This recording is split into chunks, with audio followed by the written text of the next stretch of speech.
ॐ तं देशिकेन्द्रं परमं पवित्रं विश्वस्य पालं मधुरं यतीन्द्रं हिताय निर्णां नरमूर्तिमन्तं विवेक आनन्दमहानमामि। नमः श्रीयतिराजाय विवेकानन्दसूरये सच्चित्सुखस्वरूपाय स्वामिने तापहारिणे। और क्या कहते हैं आगे? पर दुखे उपकार करे तो ये मन अभिमान न आने रे। दूसरों का जब दुख होता है तो वह उपकार करता है उनका, लेकिन उसके मन में अभिमान नहीं होता। पर दुखे उपकार करे पर लेकिन उसको अभिमान, मन में अभिमान नहीं होता। सकल लोक माँ सहुने वंदे, सभी सारे लोक में सबकी वंदना करता है, सबको प्रणाम करता है, सबको पूज्य मानता है। निंदा न करे के नीरे, किसी की भी निंदा नहीं करता। वाच काच मन निश्चल राखे, धन धन जननी ते नीरे। वाणी मन और शरीर को वह संयत करके रखता है, निश्चल करके रखता है, कंट्रोल करके रखता है। ऐसे व्यक्ति की जननी जो है वो धन्य है। धन धन जननी, उसकी जननी धन्य है। समदृष्टि ने तृष्णा त्यागी, परस्त्री जेने मातरे। वह समदृष्टि होता है और तृष्णा को त्याग देता है। परस्त्री उसके लिए माता के समान होती है। जिह्वा थकी असत्य न बोले, पर धन नाड़ चाले हाथ रे। उसकी जिह्वा मानो थक जाती, अब वो असत्य नहीं बोल सकती, हमेशा वो सत्य बोलता है और दूसरे के धन में अपना हाथ नहीं डालता, दूसरे के धन को लेने का प्रयत्न नहीं करता। मोह माया व्यापे नहीं जैने, दृढ़ वैराग्य जना मर मारे। उसको मोह माया उसको व्याप नहीं सकते, मोह माया उससे दूर रहते हैं। और दृढ़ वैराग्य जिसके मन में होता है, राम नाम शू ताली लागी, सकल तीरथ तेना मन मान। ऐसे व्यक्ति वह राम नाम का लेता है, ताली बजा बजा कर राम का नाम लेता है, जैसा ठाकुर कहा करते थे। और ऐसे व्यक्ति के सकल तीर्थ तेना मन मारे, सभी उससे सारे तीर्थ जो हैं उसी के मन में रहते हैं। दूसरे रीडिंग के अनुसार है सकल तीर्थ जेना तन मारे, यानी उसका शरीर ही समस्त तीर्थों का मानो एक घनीभूत विग्रह हो जाता है। वण लोभी ने कपट रहित छे, काम क्रोध निवार्या रे। वो उसने लोभ को पूरी तरह उसने त्याग दिया है। कपट रहित है उसका मन। वन लोभी यानी लोभ नहीं है और कपट रहित है। काम क्रोध निवार्या रे, काम और क्रोध जिसने त्याग दिए हैं। नरसिंह, भक्त नरसिंह जिन्होंने ये भजन बनाया है, भक्त नरसिंह कहते हैं तेनु दर्शन करता कुल एको तेरे तरतार्या रे। उनका दर्शन करने से ही 71 कुल, हमारे कुल के यानी हमारी 71 पीढ़ी तर जाएगी। 71 कैसा कैलकुलेट किया ये तो नहीं मालूम। जैसे कहते हैं ना कि अगर किसी के घर में एक कोई ब्रह्मज्ञानी हो जावे, जीवन मुक्त हो जाए, तो 14 पीढ़ी, 7 पीढ़ी पूर्व पछले की, 7 पीढ़ी बाद की। यहाँ पर लेकिन 71, मैंने जो कुछ उनसे पूछा भी गुजराती लोगों से, उन्होंने कहा 71 यानी 71, 71। तो जो भी हो, इतना सब वो तर जाते हैं। इतने सुंदर ये है। ये गांधी जी को बहुत पसंद था और उनकी प्रतिदिन संध्या वंदना जब होती थी, उनकी प्रार्थना सभा, उसमें ये गाया जाता है। हम बचपन में हमने सुना करते थे, गाते थे कभी कभी, तो मैंने कहा कि ये आज क्या जाए। अब हम इंस्पायर टॉक्स पुनः प्रारंभ करते हैं। जहाँ हमने छोड़ा था उसके आगे हम पाठ करना चालू करते हैं। और जैसा मैंने कहा, उसके प्रारंभ में क्या कहा उसकी आवश्यकता नहीं, क्योंकि कोई कंटिन्यूटी हम नहीं पाते हैं। जैसा जिन लोगों ने इसको रिकॉर्ड किया है, उन्होंने इसके पहले स्वामी जी कंसंट्रेशन, एकाग्रता की बात करते हैं। Concentrate mind is a lamp that shows us every corner of the soul. जो हमारा मन है, एकाग्र मन एक दीपक के समान है, जिसके द्वारा हम अपने मन के विभिन्न कोणों को जान सकते हैं, देख सकते हैं, समझ सकते हैं। अब आगे स्वामी जी कहते हैं, no one method can suit all. These different methods are not steps necessary to be taken one after another. Ceremonials are the lowest form. Next, God external, and after that, God internal. In some cases, gradation may be needed, but in many, only one way is required. It would be a height of folly to say to everyone that you must pass through karma, bhakti before you reach jnana.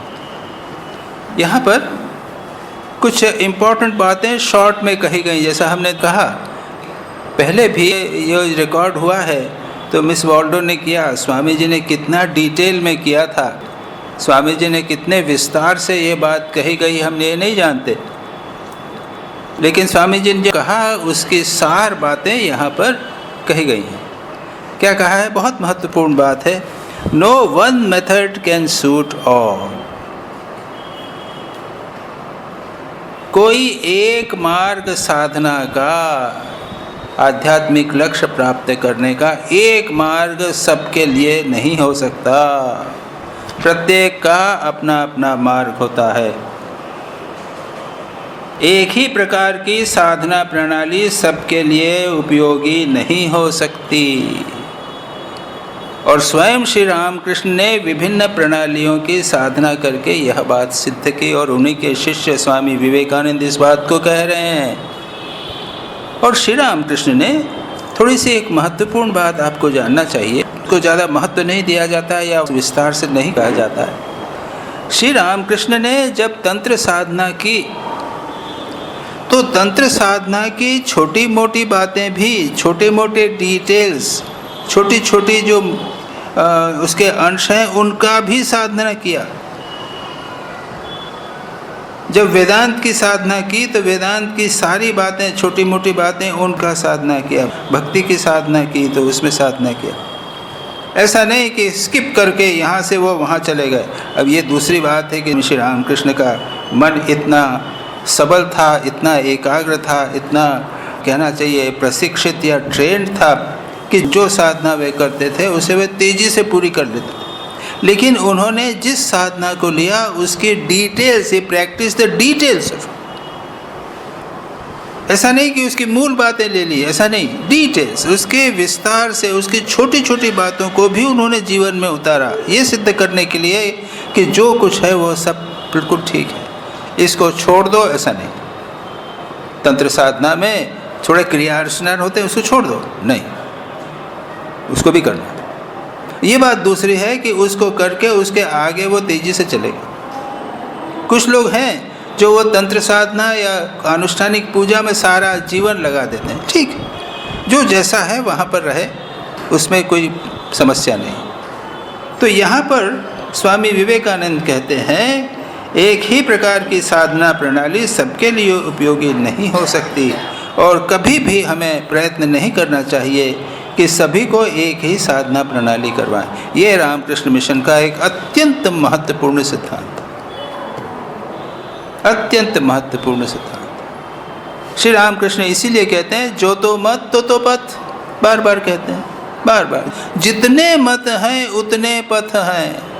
अब सोचिए, मेरा एक मत, आपका एक मत।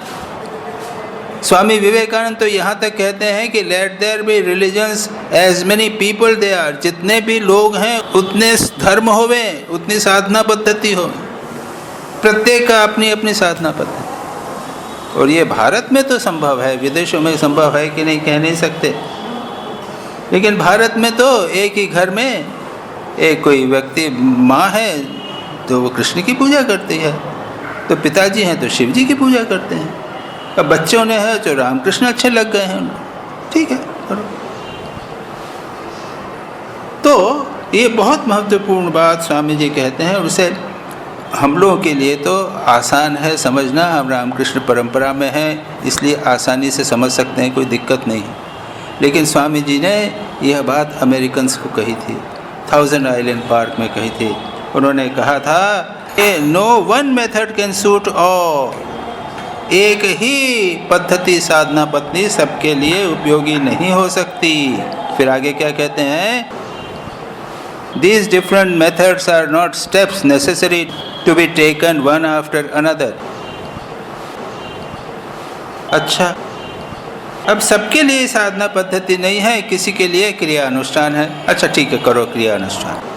मन ही मन हम सोच रहे हैं अरे क्रिया अनुष्ठान कर रहा है, एक समय ऐसा आएगा जब ये क्रिया अनुष्ठान छोड़ के ध्यान करने लग जाएगा, या फिर भगवान का नाम लेने लग जाएगा, या फिर और कोई पद्धति आ जाएगी। क्या कहते हैं? इसका अर्थ यह नहीं कि विभिन्न साधना प्रणालियों का सोपान के समान एक एक कर अवलंबन करना होगा, एक के बाद एक को करना होगा, यह आवश्यक नहीं है। इसके लिए यह दूसरी बात कहते हैं कि यह अपने आप में एक साधना पद्धति है, उससे ही व्यक्ति वहाँ तक पहुँच सकता है।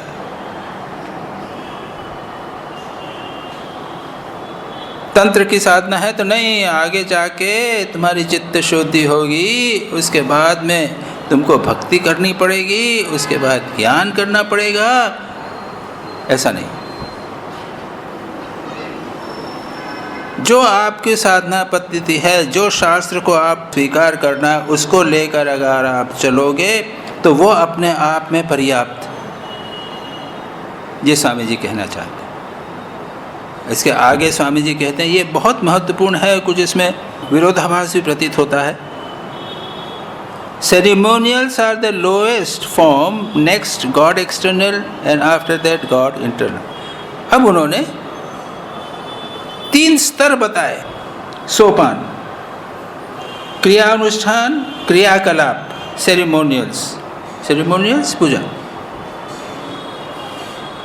ये यहाँ जो पूजा होती है अपने घर में है, हम आचमन करते हैं, अपने ठाकुर की पूजा है, जो भी है वो पंचोपचार इत्यादि पूजा करना है, पूजा। क्रियाकलाप, अनुष्ठान आदि सबसे निम्नतर है। उससे श्रेष्ठतर साधन है ईश्वर को अपनी आत्मा से बाहर देखना।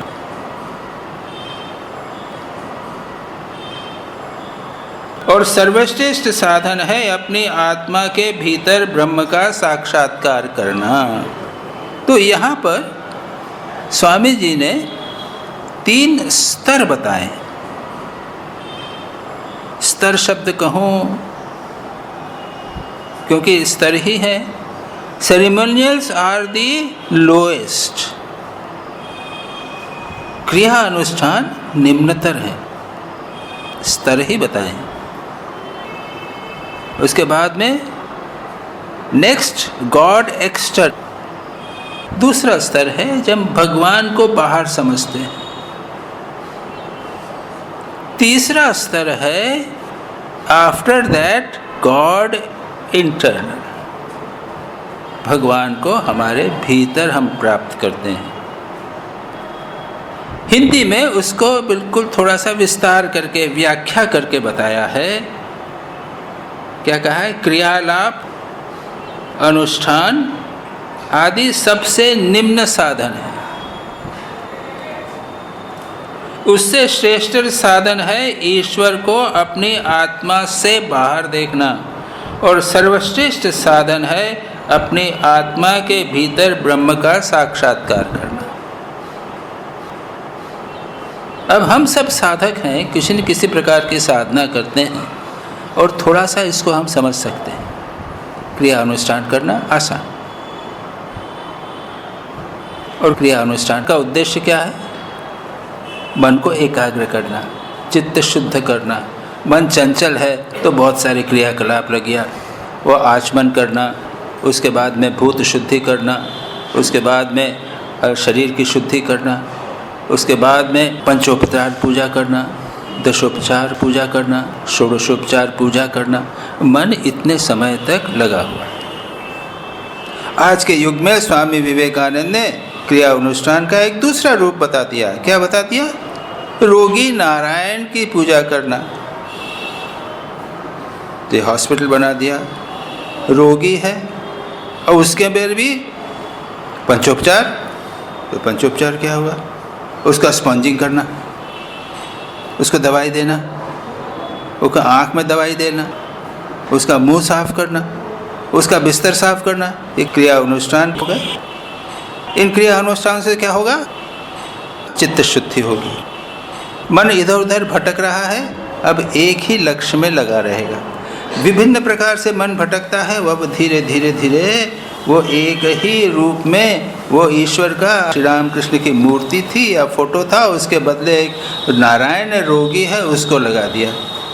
लेकिन मुख्य बात है उसको हम भगवान समझें।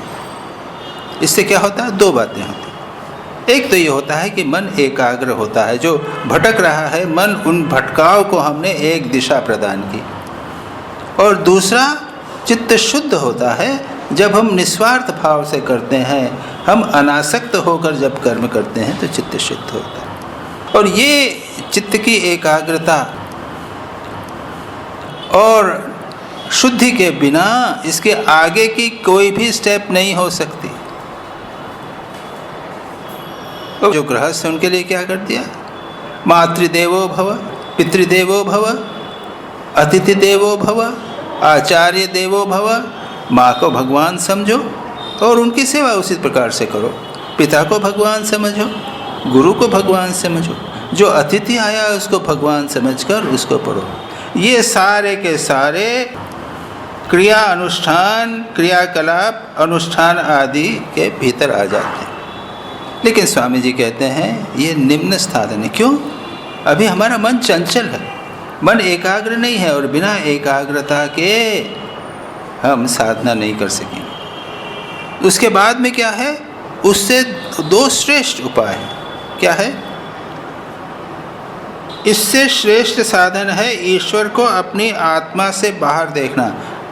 ईश्वर को हम बाहर देखते हैं, ये ठाकुर को हम बाहर देख रहे हैं। जितनी हमारी साधना है, जितना भी हम हैं, इतने तीर्थों में जाते हैं, विश्वनाथ दर्शन करने जाते हैं, बद्री केदार जाते हैं, और रामेश्वरम जाते हैं, मदुरई जाते हैं, कन्याकुमारी जाते हैं, सब स्थानों पर भगवान को हम बाहर देखते। इसके बिना काम चलता है क्या? अधिकांश लोगों के लिए इसके बिना काम नहीं चल सकता। भगवान को हमें बाहर ही कल्पना करनी पड़ेगी।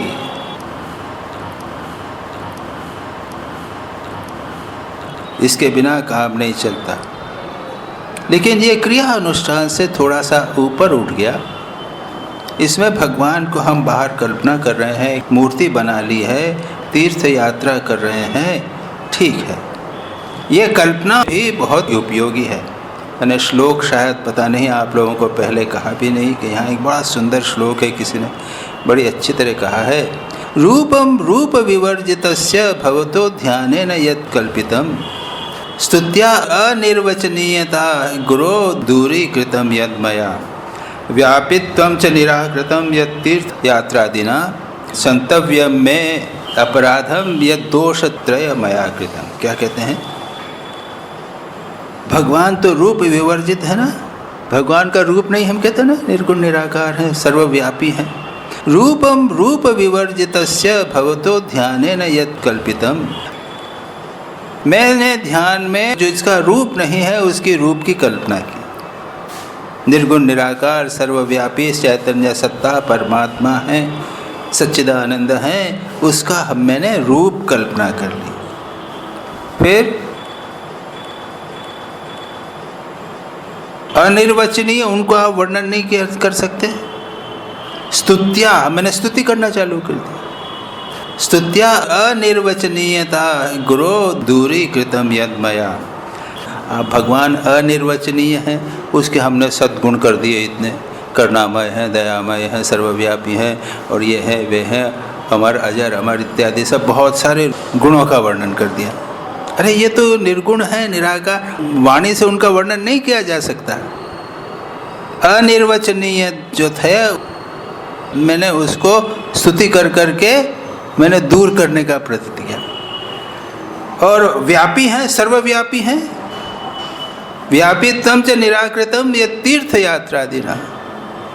मैं तीर्थ यात्रा में कहाँ जा रहा हूँ? तो मैं विश्वनाथ दर्शन करने के लिए जा रहा हूँ, या मदुरई जा रहा हूँ, या बद्री केदार जा रहा हूँ, ये नाना स्थानों पर मैं तीर्थ के लिए जा रहा हूँ। जो व्यापी है, सर्वव्यापी है, उसको मैंने ये तीर्थ यात्रा के द्वारा आपके व्यापित्व के भी विपरीत जा रहा हूँ। तो भगवान अनिर्वचनीय है, निर्गुण निराकार हैं, उनके गुण नहीं हैं और रूप नहीं है। मैंने इन तीनों के द्वारा इनको दूर किया है। प्रभु क्षमा कर। संतव्यम में अपराधम यद दोषत्रय मया कृतम। 3 दोष जो मैंने किए हैं उसको क्षमा कर। तो यहाँ पर क्या किया? हमारी आवश्यकता है, बिना इसके काम नहीं चलेगा, इसलिए हम बाहर एक रूप की कल्पना करते हैं। श्री रामकृष्ण स्वामी विवेकानंद जी कहते हैं, ईश्वर को अपनी आत्मा से बाहर देखना ये नेक्स्ट लेवल है। पहला है क्रिया अनुष्ठान, दूसरा है नेक्स्ट। और सर्वश्रेष्ठ साधन है अपनी आत्मा के भीतर ब्रह्म का साक्षात्कार करना। हमारे भीतर आत्मा, परमात्मा बाहर नहीं है, ईश्वर बाहर नहीं है, हमारे भीतर उसका अनुभव करना। कहते हैं कि God external and after that God internal. अब यहाँ आगे क्या कहते हैं? In some cases gradation may be needed, but in many only one way is required. अभी तो ये किस स्तर बताया ना मैंने, ग्रेडेशंस। स्वामी जी कहते हैं कुछ व्यक्तियों के लिए एक के बाद दूसरा इस प्रकार के क्रम की आवश्यकता हो सकती है।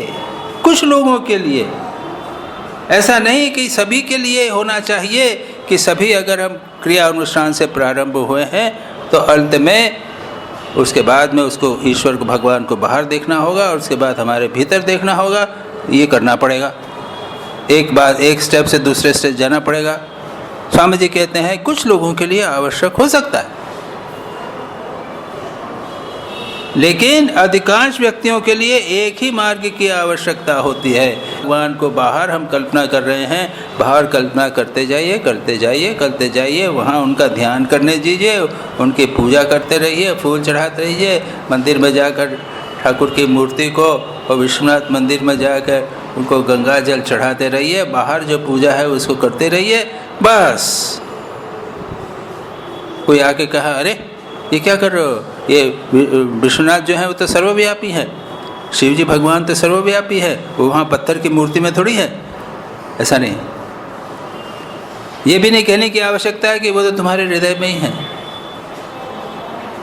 शंकराचार्य कहते हैं ना, शंकराचार्य का बहुत अच्छा स्तोत्र है, शिव पंचकम या इस प्रकार का है, उसमें वो लास्ट श्लोक ही बताता हूँ।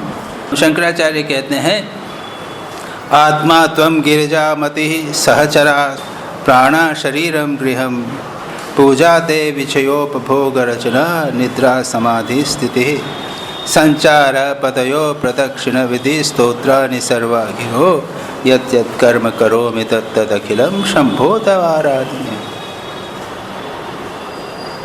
तो है प्रभु आत्मा, तुम तो आत्मा हो, आप तो मेरी आत्मा ही हो। गिरजा माँ पार्वती क्या है? मेरी बुद्धि। और आपके जो गण हैं, सहचर कौन है? ये मेरे पंच प्राण। सहगणा प्राणा, शरीर यह है क्या है कि आपका घर है, मंदिर है। पूजा क्या है? मैं जो खाता पीता हूँ सब उनकी पूजा है, पूजा विषयोपभोग रचना। और जब मैं सोता हूँ तो समाधि हो जाती है। जो भी करता हूँ प्रभु वो आपकी पूजा करता हूँ। और ऐसे स्तोत्र अन्य मिल जाएंगे जिसमें शंकराचार्य बार बार कहते हैं कि ये विश्वनाथ मंदिर में है भगवान शिव जी, वो सब यहीं पे हैं, हृदय में भी हैं। लेकिन स्वामी जी यहाँ कहते हैं तुम जो भाव से कर रहे हो, जिस विशेष साधना पद्धति को कर रहे हो उसको करते रहो, उसको बदलने की आवश्यकता नहीं है। कुछ लोगों के लिए हो सकता है, उसके बाद में दूसरा असर आ गया, बाह्य पूजा समाप्त हो गई, बाहर ध्यान करने लगे, उसके बाद एक स्थिति आ गई जब आप अंदर में ध्यान करने लगे, अपने हृदय में ही परमात्मा का ध्यान करने लगे। किसी में आ सकती है, किसी में नहीं आ सकती। मुख्य बात है निष्ठा। श्री रामकृष्ण ने क्या किया था? श्री रामकृष्ण तो पूजा करते रहे, उसके बाद में उनके गुरु लोग आए, उन्होंने बहुत सारी बातें बताई। श्री रामकृष्ण तो बाह्य पूजा करते रहे, तो वही क्रिया अनुष्ठान करते हैं, हुंफट स्वाहा वगैरह पूजा सारी करते थे, वो तो नियमित रूप से करते थे। करते करते करते करते कुछ गड़बड़ हो गई। वो वहाँ फूल देने के बदले सिर पे फूल देने लग गए, बिल्ली को दे दिया, कुछ गड़बड़ हो गई। तो रिपोर्ट किया गया, मथुर बाबू को रिपोर्ट किया कि पागल हो गए हैं आपके छोटे भट्टाचार्य। लेकिन वहाँ पर उन्होंने इसके अलावा तो कुछ नहीं किया। भगवान को सर्वव्यापी और अपने हृदय में अपने आप हुआ। अपने हृदय में उन्होंने माँ को देखा तो सिर के ऊपर फूल रख दिया, अपने आप हुआ, खुद करने का प्रयत्न नहीं किया। यही स्वामी जी कहते हैं, आप जिस स्तर पर हो, जिस साधना पद्धति को हो, निष्ठापूर्वक पकड़े रहो, उसको करते रहो, उसी से आप पहुंच जाएंगे। दूसरा भी कहते हैं, ये 3 स्तर है, एक के बाद एक में जा भी सकते हो। यहाँ पर दोनों बातें स्वामी जी कहते हैं। कुछ व्यक्तियों के लिए एक के बाद दूसरा इस प्रकार के क्रम की आवश्यकता हो सकती है, परंतु अधिकांश व्यक्तियों के लिए एक ही मार्ग की आवश्यकता होती है। फिर स्वामी जी आगे कहते हैं, It would be the height of folly to say, everyone, you must pass through karma and bhakti before you reach here. अब यहाँ पर थोड़ा सा हम समझ करेंगे। सभी को यह कहना कि ज्ञान लाभ के लिए तुम्हें कर्म और भक्ति के मार्ग से ही जाना होगा, इससे बढ़कर अधिक अहमकपन और क्या हो सकता। ये बहुत बड़ी गलती होगी। क्या? अब इसको थोड़ा सा उसका बैकग्राउंड देख लें, क्यों स्वामी जी ने ऐसा कहा। वो ये इसलिए कि जो अद्वैत वेदांत मार्ग है उसमें कहते हैं कि कर्म और भक्ति अद्वैत वेदांत के साधन है। निष्काम कर्म कीजिए, निष्काम कर्म से चित्त शुद्धि होगी, उससे से क्या होगा, आपका तमोगुण दूर होगा। अभी क्या है, तमोगुण है, नींद आती है, मन एकाग्र नहीं होता है, हम चंचल भी नहीं है, हम नींद आ जाती है। और कितने लोग हैं जानते हैं, हम सभी जानते हैं, जो लोग ध्यान करते हैं वो सब जानते हैं कि सबको नींद आती है। तो उसके क्या कहते हैं, कर्म करो, क्रिया अनुष्ठान करो। स्वामी विवेकानंद का लगाओ इन लोगों सारा, जाओ शिव ज्ञान से जीव सेवा को। क्यों? अरे ये बैठेंगे, ध्यान करेंगे, ध्यान के नाम पे सोएंगे। तो कर्म से क्या होगा, तमोगुण दूर होगा। क्या आएगा, रजोगुण, चंचलता, छटपट काम करना, ये करना, वो करना, प्लान। ठीक है ना, ये सब समझ में आ गई बात। इन सब बातों से हम लोग गुजरे हैं, इसलिए हम समझते हैं। फिर क्या कहते हैं स्वामी जी?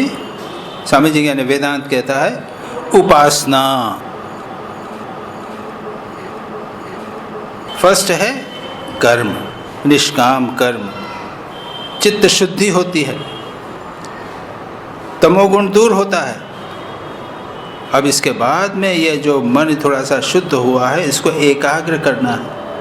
इसका एकाग्र करने के लिए क्या आवश्यकता है, उपासना की आवश्यकता। उपासना यानी कॉन्सेंट्रेशन।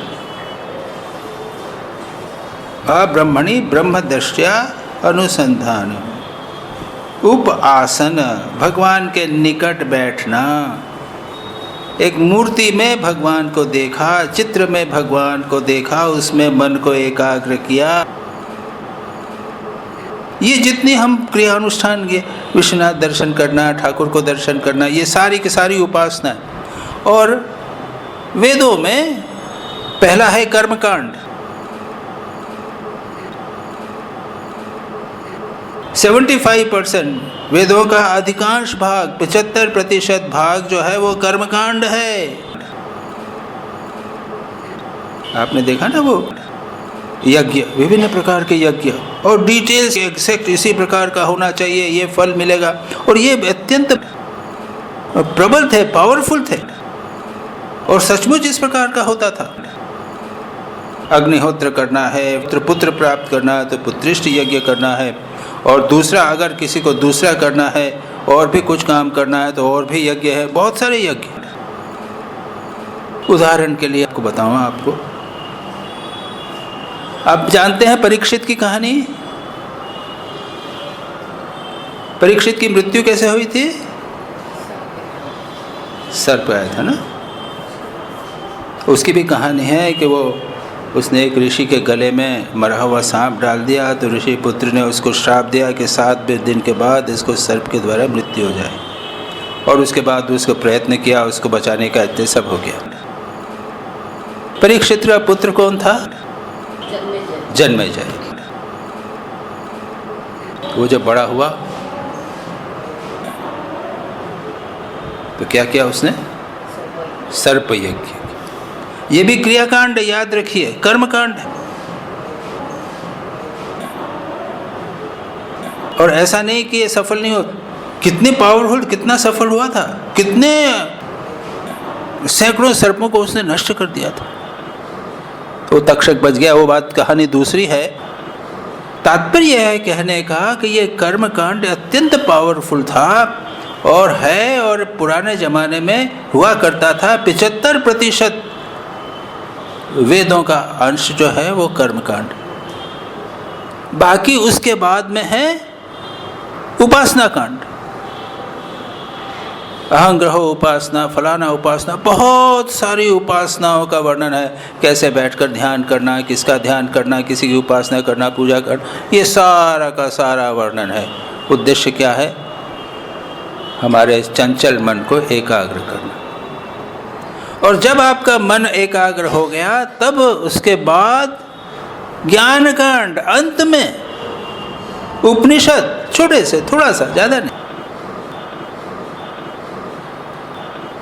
तो एक के बाद एक ये वेदों में व्यक्ति को कर्मकांड, उपासना और उसके बाद में ज्ञान तक ले जाने की बात है।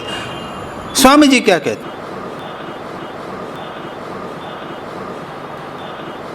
सभी को यह कहना है कि ज्ञान लाभ करने के लिए तुम्हें कर्म और भक्ति के मार्ग से ही जाना होगा। स्वामी जी इसका विरोध कर रहे हैं। आज के संदर्भ में अगर हम ये करते रहे, आजकल तो कर्मकांड उठ गया है, यज्ञ वज्ञ नहीं होते, और सब व्यक्ति जो त्रैवर्णिक हैं, वेदों के अनुसार अगर इस बात को माने, त्रैवर्णिक यानी ब्राह्मण, क्षत्रिय और वैश्य, अगर इन तीनों को अधिकार है यज्ञों का, यज्ञ करने लग जावे, कैसे करेंगे? है ही नहीं। आज के युग में यज्ञों का विधान लगभग उठ गया है। यज्ञ इत्यादि किया जाना अत्यंत कठिन हो गया। अब तो ये शिव ज्ञान से जीव सेवा, स्वामी विवेकानंद ने नया यज्ञ शुरू किया, अद्भुत यज्ञ। सब देख दाख के समझ के स्वामी विवेकानंद ने इसको शुरू किया कि इसके अंदर कर्म भी हो जाएगा और उपासना भी हो जाएगी, और अगर ठीक ठीक ध्यान किया, शिव ज्ञान से जीव सेवा किया, तो इसमें ज्ञान भी हो जाए। तो इसलिए स्वामी जी कहते हैं कि ये तीनों एक के बाद एक होना ये आवश्यक नहीं है। पहले था, पहले रहा हो, अब आवश्यक नहीं है। तीनों को समन्वय किया जा सकता है। कर्म, यू मस्ट पास थ्रू कर्म एंड भक्ति बिफोर यू कैन रीच ज्ञान, आवश्यक नहीं है। प्रत्येक व्यक्ति, उसने अगर कर्मकांड नहीं भी किया हो, उपासना नहीं भी किया हो, लेकिन स्वामी जी कह सकते हैं वो ज्ञान का अधिकारी है, उसको ज्ञान दे। अमेरिका में स्वामी विवेकानंद गए, उन्होंने उपदेश दिए, उन्होंने मंत्र दीक्षा दी, उनको ज्ञान का उपदेश दिया। यहाँ आए जब उनके गुरु भाइयों ने पूछा, स्वामी विज्ञानानंद जी ने पूछा कि स्वामी जी आप तो वहाँ पे ज्ञान की बात करने लग गए। स्वामी जी का चेहरा लाल हो गया। कहा कि तुम कैसे जानते हो कि वे अधिकारी नहीं थे उसके? वो लोग सब अधिकारी थे जिनको दिया है मैंने ज्ञान। आज के युग के अंदर ऐसा आवश्यक नहीं है, ये स्वामी जी यहाँ बात कर रहे हैं, बहुत महत्वपूर्ण बात। हम ज्ञान से ही प्रारंभ कर सकते हैं। और मैं ऐसे अनेक लोगों को जानता हूँ, स्वामी विवेकानंद का साहित्य पढ़ते तो कोई कर्मकांड नहीं किया है, ध्यान जप नहीं किया है, एकाग्रता नहीं है, स्वामी विवेकानंद का साहित्य पढ़ा है। स्वामी विवेकानंद ज्ञान की बात करते हैं, अहम ब्रह्मास्मि कहते हैं, तुम में सारी शक्ति विद्यमान है इत्यादि सब कहते हैं, उसको दृढ़ विश्वास हो जाता है, उसका सारा जीवन उसके द्वारा परिवर्तित हो जाता है। कई लोगों को तो बेचारे डिप्रेस्ड रहते हैं जो लोग, मन एकाग्र नहीं होता, दवाइयाँ लेनी पड़ती है ब्रेन के लिए, साइकेट्रिस्ट को दिखाना पड़ता है। स्वामी विवेकानंद ऐसे लोगों को अधिकारी मानते हैं ज्ञान का। वो कहते हैं ज्ञान दो उनको, बताओ तुम सब महान हो, तुम में सारी शक्ति निहित है, तुम ब्रह्म स्वरूप हो। हाँ, मैं ब्रह्म स्वरूप। सब मेडिसिन छूट जाती, सब छोड़ देते, फेल होते हुए क्लास में फर्स्ट आने लग जाते हैं। ये क्या हुआ? स्वामी जी कहते हैं ये आवश्यक नहीं है कि एक स्टेप के बाद दूसरे स्टेप जा। अरे वो ज़माना चला गया, वो पुराना ज़माना, पुराना हिंदू धर्म रहा होगा। और अब वहाँ पर जाति कहाँ पर? विदेशों में तो कोई जाति नहीं, ब्राह्मण क्षत्रिय शूद्र वैश्य कोई भी नहीं। ये तो ज्ञान केवल ब्राह्मणों को दिया जाता था, नहीं सबको। आज के युग में सबको। स्वामी ने सिंबॉलिकली क्या किया? बेलूर मठ में एक बार कई लोगों को ब्राह्मण कर दिया था ना, उन्होंने उनको सबको यज्ञोपवीत दे दिया था, उनको ब्राह्मण बना दिया था। तो उसके बाद उनको अहम ब्रह्मास्मि महावाक्य के अधिकारी बना दिया। तो इस दृष्टि से देखने पे ये बात अत्यंत महत्वपूर्ण लगती है। In some cases, gradation may be needed, but it would be height of folly to say to everyone, you must pass through karma, bhakti before you can reach ज्ञान। कितनी महत्वपूर्ण बात है। कभी अपने आप को ये नहीं समझना कि हम ज्ञान के अधिकारी नहीं। और सबसे बढ़िया ज्ञान अगर प्राप्त करना हो तो स्वामी विवेकानंद के ज्ञान योग पढ़िए, स्वामी विवेकानंद के लेक्चर्स इत्यादि पढ़िए, आप देखेंगे ज्ञान की बात, हमेशा ज्ञान की बात करते हैं। स्वामी विज्ञानंद कहते थे या दूसरे भी कहते थे कि स्वामी विवेकानंद जब भी किसी व्यक्ति को देखते थे तो वो उसको मानव के रूप में कभी नहीं देखते थे। उनके लिए प्रत्येक व्यक्ति एक ब्रह्म था और उसी दृष्टि से वो बातचीत करते थे। इसलिए जब लोग उनके साथ बात करते थे तो वो स्वामी विवेकानंद में क्षमता थी कि उस व्यक्ति को अपने स्तर पर ले आते थे। व्यक्ति को ये लगता नहीं था कि स्वामी विवेकानंद मुझसे महान है, वो लगता था कि मैं भी महान। और अगर हम ठीक ठीक ज्ञान योग ये मानने लग जाएं कि मैं डिवाइन हूँ, each soul is potentially divine. बार बार स्वामी विवेकानंद ने कहा, my message can be put in but few words. मेरे संदेश को मैं कुछ ही शब्दों में कह सकता हूँ, वो है मानव को उसके देवत्व की शिक्षा देना, to preach and to mankind their divinity and how to manifest in every movement of life. मानव को उसके देवत्व की शिक्षा देना और उसे जीवन के प्रत्येक स्तर पर किस प्रकार से अभिव्यक्त किया जा सके। तो ये तो इसीलिए स्वामी जी कहते हैं कि एक के बाद एक, कर्म के बाद भक्ति और भक्ति के बाद ज्ञान, किसकी आवश्यकता ही नहीं। श्री रामकृष्ण अधिकारी देख सकते थे। श्री रामकृष्ण ने नरेंद्र को ज्ञान का अधिकारी समझा और किसी को नहीं समझा उनके शिष्यों में से।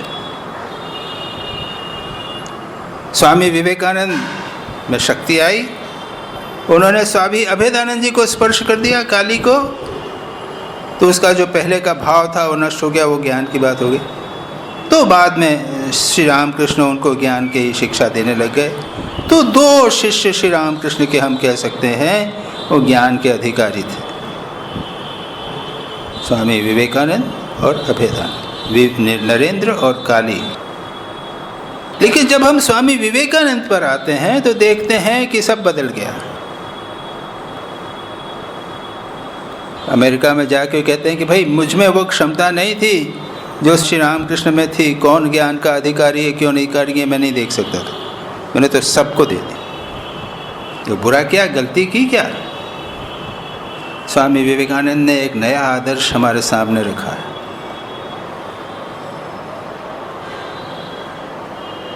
और वो है सबको ज्ञान का उपदेश, सब महान। Preach unto mankind their divinity, उनको देवत्व की शिक्षा दो, क्या होगा? तुम महान हो। व्यवहार के द्वारा, विचार के द्वारा, शब्दों के द्वारा, सब प्रकार से उनको इस ज्ञान के उपदेश दो कि तुम महान हो, तुम आत्मा हो, तुम सच्चिदानंद स्वरूप हो, अजर अमर हो। To preach unto mankind their divinity, मानव का देवत्व। स्वामी विवेकानंद के अतिरिक्त किसने ये बात कही है बताइए? सब मानव को मानव समझते हैं, जहां पर वो है वहां से आगे बढ़ने के लिए उपदेश देते हैं, जितने भी गुरु हैं वो लोग। स्वामी विवेकानंद तो मानव को मानव समझते ही नहीं।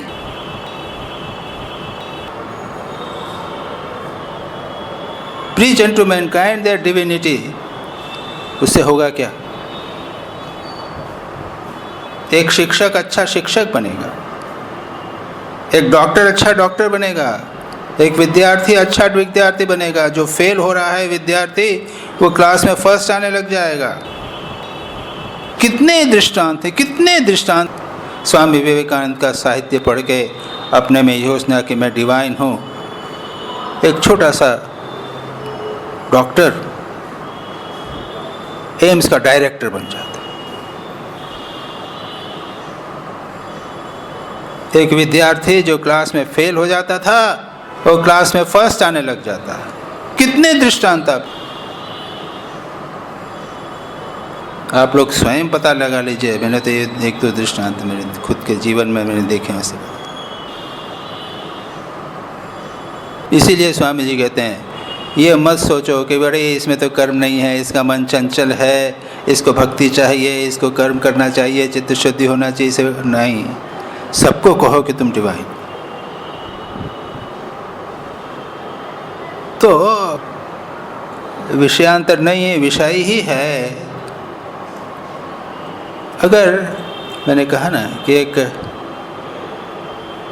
विद्यार्थी को कहा जाए कि तुम डिवाइन हो तो श्रेष्ठ विद्यार्थी बन जाएगा, वो क्लास में फर्स्ट आने लग जाएगा। एक चोर को कहा जाए कि तुम दिव्य हो, डिवाइन हो, तो क्या होगा? हाँ,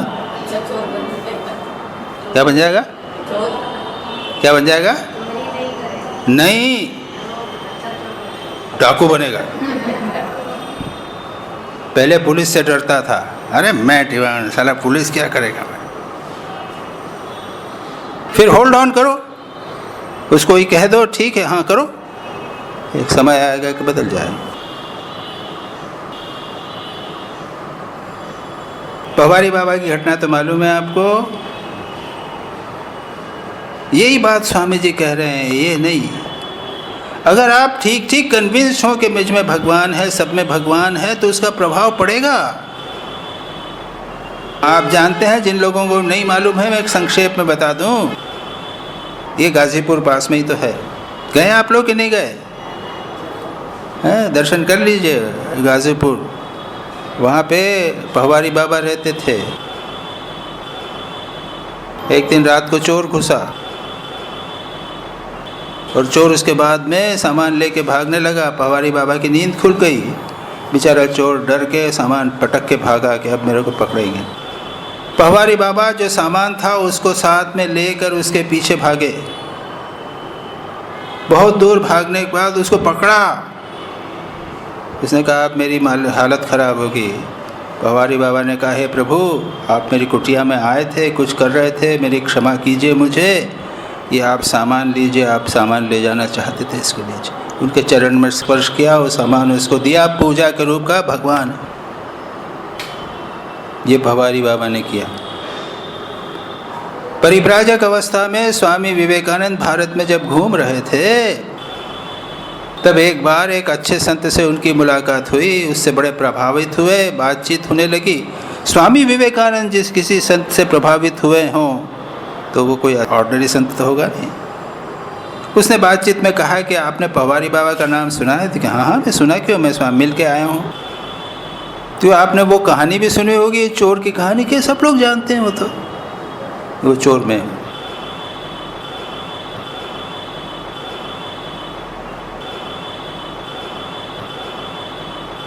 उन्होंने जब पवारी बाबा ने मुझे ये कहा, ऐसा दौड़ कर आए, मुझे पकड़ा और कहा कि प्रभु आप आए थे, तो मुझे बड़ा खराब लगा कि ये संत